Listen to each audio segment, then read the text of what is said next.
first half was extremely disappointing, and we will look at the positives from the second half where we came back into the game and play like we can.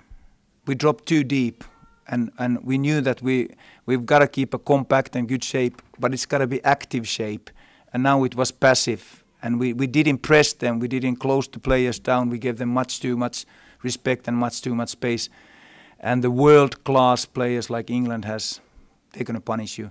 I think the first half was really pleasing for me because we not only produced some wonderful football towards the end of the half, but we had to grow into the game and find a way in the game because the Welsh team started very well organised and structured and put us under aggressive pressure in that midfield third, which made it difficult for us to move the ball through it successfully. But the players stuck at it. They showed their experience, their maturity, and their understanding of the team philosophy now to produce what was a wonderful last 10 minutes of that half. We haven't played enough games against the top teams. We haven't played enough games where we have big things at stake.